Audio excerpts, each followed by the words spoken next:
মন্দির মন্দির পাহারা দিবে মাদ্রাসার ছাত্ররা। এর আগে দেখেছি 5ই আগস্টের পরে ইসলামী আন্দোলন বলেন বা হেফাজতে ইসলাম বলেন, তারা এবং জামাত শিবির মন্দির পাহারা দিয়েছিল। তো এখন আবার দুর্গাপূজা উপলক্ষে কেন তারা পাহারা দিতে আসবে? না, তারা পাহারা দিতে আসলেও আমরা চাই না যে পাহারা দেখ। ফার্স্ট কথা, আমরা হিন্দু, আমাদের শরীরে শক্তি আছে, আমাদের রক্ত আছে বলে আমরা আন্দোলন করতেছি। তো আমরা যদি আন্দোলন করতে পারি তাহলে অবশ্য আমরা আমাদের মন্দিরও পাহারা দিতে পারবো। তার জন্য কোনো মাদ্রাসার পোলাপাইন বা যাই বলেন, আমাদের অন্য কোনো ধর্মের লোক বা হোক সে যেই হোক আমাদের লাগবে না। আমরা হিন্দুরাই আমাদের জন্য এনাফ। আর সেকেন্ড কথা, যেটা ধর্মমন্ত্রী এরকম যদি দুই মুখ সাপের মতো করে, তাহলে বলবো যে এরকম ধর্মমন্ত্রী আমাদের মানে প্রয়োজন নেই, এদের আমরা বয়কট করব। ফার্স্ট কথা, তিনি ঢাকেশ্বরী মন্দিরে এসে বলছিলেন যে আমাদের মানে সাহায্য, আমাদের পাহারা দেওয়ার জন্য পুলিশ আনবে, প্লাস পুলিশ না পারলে সেনাবাহিনী আনবে। তারা এই কথাটা বলছে। তারপর আবার তিনি প্রচার করলো আলাদাভাবে যে মাদ্রাসার ছাত্ররা আমাদেরকে মানে করতে রাজি।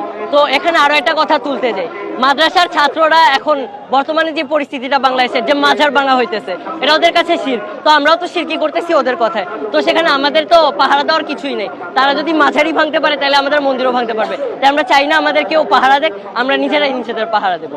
আমাদের পাহারা দেওয়ার জন্য অন্য কাউকে লাগবে না, বলে আমরা নিজেরাই নিজেদের পাহারা দেবো। এবার সরকারের বিষয়টা বাদ দিয়ে এবার যদি আমরা বলি যে বৈষম্যবিরোধী ছাত্র আন্দোলনের সমন্বয়করা যদি বলে আমরা আপনাদের মন্দির পাহারা দিব, সেক্ষেত্রে আপনি কি রাজি হবেন?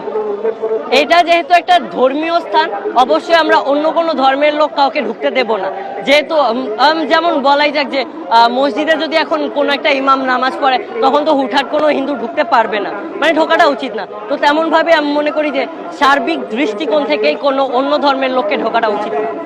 আরেকটি বিষয়, সেটা হচ্ছে বাংলাদেশের সংবিধানে বলা আছে সবাই সমান, সব ধর্মের লোক সমান, কারণ সংখ্যালঘু নামে কোনো কিছু সব ধর্মের লোক সমান যদি হইতো তাহলে গরুর গোস্ত খাওয়া নিয়ে যে একটা ট্রেন্ড চলতেছিল যে গরুর গোস্তের দাওয়াত দিলাম, ওই ট্রেন্ডটা কই থেকে আসছিল? আমরা যদি সমান হই সবাই, ওই ট্রেন্ডটা তো আসার কথা ছিল না, ওই ট্রেন্ডটা তো চলছে। তারপরে বৈষম্য ভাই থাকে, যত যাই বলেন, বৈষম্য বিরোধী আন্দোলন করার পরেও ধর্ম যেহেতু দুইটা আলাদা, বৈষম্য থাকবে। আমরা এক হয়ে থাকবো, এটা ঠিক, কিন্তু অমন ভাবে বলতে গেলে উপর দিয়ে বইলে এক, নিচ দিয়ে আরেক, ওইটা হয় না।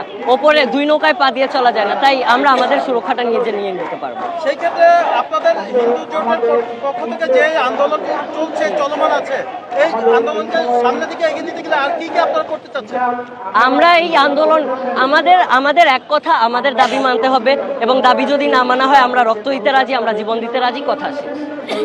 যেহেতু সামনেই দুর্গাপূজার ফেস্টিভ্যাল আসতেছে, তো দুর্গাপূজা নিয়েও একটা কথা যে সামনে যেহেতু দুর্গাপূজা আসতেছে, দুর্গাপূজা এবার যেন কেউ ভয় না পেয়ে থাকে।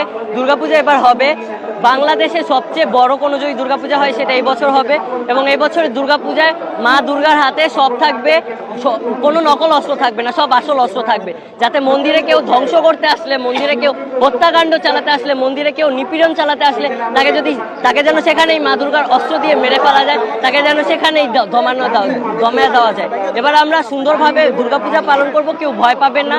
এই আন্দোলনও চলবে, দুর্গাপূজাও চলবে।